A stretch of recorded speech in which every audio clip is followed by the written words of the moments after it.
ఏదైనా ఊరు వెళ్ళినప్పుడు దగ్గర భగవన్మూర్తి లేనప్పుడు పూజ చెయ్యవలసి వస్తే సూర్యుణ్ణి దృష్టిలో పెట్టుకుని పూజ చేసేయచ్చు. ఆ పూజ పరిపూర్ణమైపోతుంది. అంత గొప్ప శక్తి ఒక్క సూర్యోపాసన విషయంలో సూర్యనారాయణమూర్తి యొక్క దర్శనం చేత సూర్య ఆరాధనగా, మూర్తి లేకుండా ఆరాధనని శాస్త్రం అంగీకరించింది. ఎవ్వడు సృజించు ప్రాణుల ఎవ్వడు రక్షించు త్రుంచు ఎవ్వడనంతుండెవ్వడు విభుడెవ్వడు వాడి విధమున మనుచు బినుచు హేలారతుడై అంటారు పోతన గారి భాగవతంలో.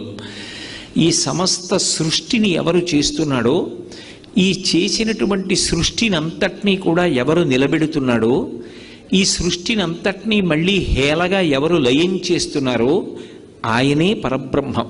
ఆయనే ఒకనాడు సృష్టికర్త బ్రహ్మగా కనపడతాడు. ఆయనే ఒకనాడు స్థితికర్త శ్రీ మహావిష్ణువుగా కనపడతాడు.